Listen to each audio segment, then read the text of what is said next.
Okay. Here we go. All right. Hey, episode 3 of the Hot Car Podcast. And here we go. Cars heat up very quickly when sitting in the sun.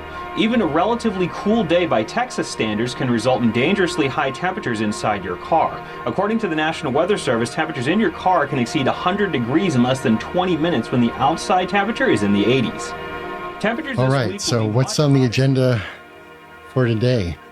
Well, we have marijuana legislation happening in Columbus, Ohio.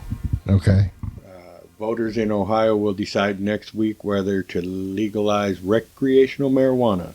But people on both sides of the issue say more hangs in the balance than simply decriminalizing the drug. Right. This sounds like the same, or I haven't read the article yet, but I would imagine this is basically the same arguments that we have heard from each state. Their fears or hopes, that it's going to generate a bunch of money, and the fears that, all the kids are going to become dope fiends, I guess. Right? Yeah, increased workforce, the opponents saying traffic accidents by people under the influence. Right. And then a big argue of the revenue and where will it land in the pocket of the marijuana industry and not the taxpayers. That's what they're wondering. Who's going to get the money from the taxes? Right. They haven't decided that yet? No, they haven't figured that out. Oh, because, California is, supposed to get an education. I think Oregon's the same thing. Mm-hmm. Yeah, right. November 7th is when the ballot goes, and it would allow adults 21 and over to buy and possess up to 2.5 ounces of cannabis and 15 grams of extract and grow up to 6 plants per individual through the government program. And a 10% tax would be imposed on any purchases. Right, because right now they're, all driving to New Jersey, New York? Yeah, they leave. Everybody goes over the state line. They're transporting. It'll solve that problem. Yeah. It'll decrease crime because there'll be less, interstate commerce. And people that are listening, who hasn't done that before Oregon got legal? That reminds me of driving through Idaho. Oh yeah, shooting the gap. the gauntlet. Yes, that 70 miles from Washington. Tacoma to Boise. Is that right? Yeah, to get it. Well, not. No, wait. What's the Coeur d'Alene? Yeah, Coeur d'Alene is a big town. Right, so it's that one through the mountain pass. Mm-hmm. You just got to book it if you you don't want to be pulled over. If you got a seed.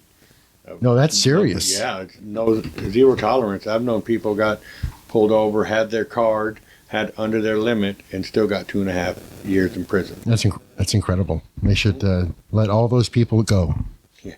Eastern Oregon is Little Idaho. This happened on Tuesday, and we know it was really hot that day. Hot car. Joining us live in the Alert Center. How long did you last in a hot car? Facts that the heat index that day was 105 degrees. Hot car. We don't yet know about a potential third suspect who was seen speeding away from federal agents at the scene. The whole thing had been a mystery to neighbors. Hot car. This is not an accident. This is pure negligence. Here's another weird story. A weird story. This happened in Utah. A Utah man said he ordered a milkshake through a food delivery app, but instead got a cup filled with urine. Caleb Wood of Saratoga Springs said he ordered fries and a milkshake from Chick-fil-A through the Grubhub app earlier this week. Probably didn't give a tip, but so he gave him one. He says, when I started eating my meal upon delivery, I put a straw in my cup that was delivered and I took a sip, he said. I soon discovered that the cup delivered to me from the Grubhub driver was a warm cup of urine.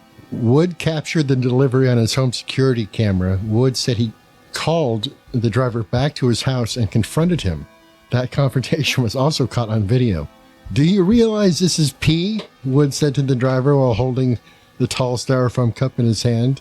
According to Wood, the driver admitted to confusing 2 styrofoam cups in his vehicle.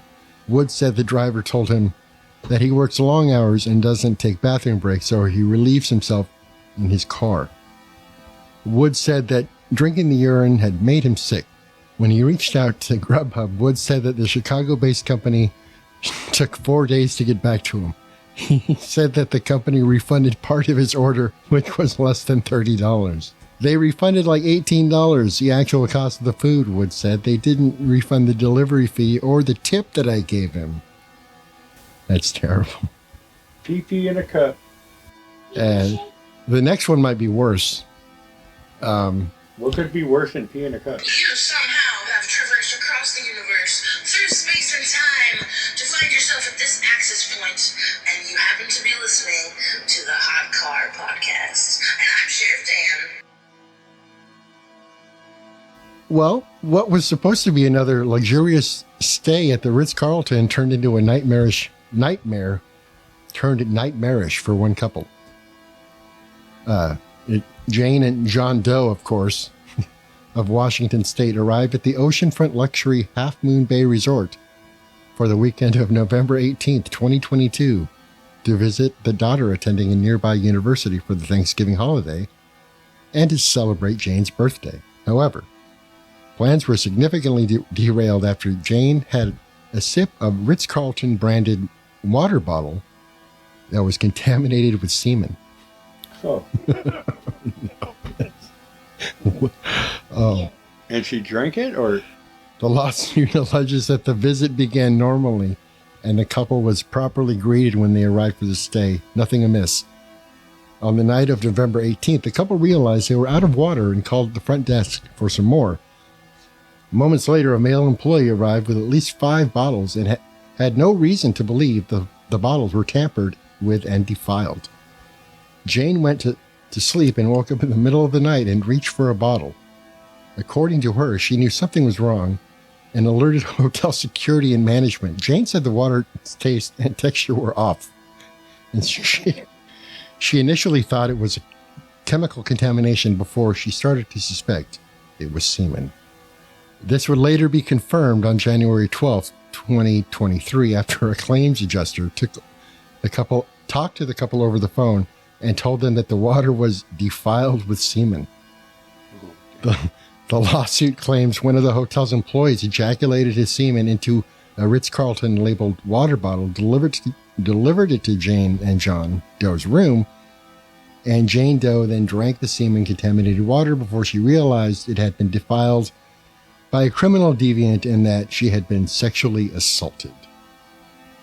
Always, here's the lesson. You always make sure that when you open your bottle of water, you hear the safety click, so you know that it's actually sealed. Correct. Yeah, you don't. But late at night, you still get you reach over, you're going to get defiled. At the Ritz, get the spritz at the Ritz. I mean, I guess they're going to probably get a good amount of money for that, which is, I guess, that's a consolation prize, I suppose. Mm-hmm. Right. I mean, but is it worth it? I don't think so. Yeah. I don't think so. That'd be a high price to pay. Yes, it would. Like, I mean, I'd be paying double for your room. Millions?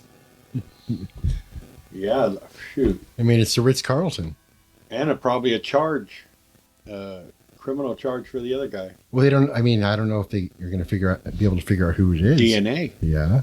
Oh, they must have. Yeah. Mm-hmm. So it's a lawsuit, though. It's not. I mean, this isn't. The article's not about a criminal case. It looks like it's about a civil lawsuit. Mm-hmm. But it would be both, definitely. So a man was arrested for putting fake arrows on the floor in IKEA and created a labyrinth with no exit. You see that meme? No. If you haven't seen that? Not yet. It just says, it's how IKEA has arrows. Yes. And you're supposed to follow them. And that actually will lead you all the way around the store and then back out. Okay. And because it's and they do that on purpose to guide you through what they want. Make you look at everything. Make you look at everything. And I think it's a joke. I don't know. I don't know if this is real because it doesn't make sense. Because here's the problem with that: you don't have to follow the arrows. No. No. No. But people do. Well, you would, yeah, people, right, because you put an arrow down on the ground. It's like music festivals and stuff. They just put a little piece of tape. In your brain, it's telling you to do that. So, a social experiment, like, we need to create some kind of path with arrows that like lead somewhere, and see how many people like just start walking and following the. Experiment with arrows. Yeah, it's like standing on the. Yeah, on the ground. Correct. Lead them somewhere and see how many people like get in line and like make it a giant circle, right? Just have them go like around the whole park or something, and people will follow. And maybe not. And they're like, "Hey, I'm back where I started from." Or standing on the sidewalk and just stare up at the sky and see how many people stop and stare up at the sky. Oh, we used to do that as kids. We would point at the sky, me and my friend. Mm-hmm. We'd point at nothing in the sky, both of us, and we'd be like, "Oh, wow, look at that." And we'd get a whole bunch of people gathered around looking and pointing at the sky, and then we'd move it away and watch all these idiots pointing at the sky. Because we knew, of course, that we were pointing at nothing. But all these other people, I don't know what they were pointing at, because there was nothing there. Probably a UFO. You can, all I'm saying is you can get people to do a lot of stuff, but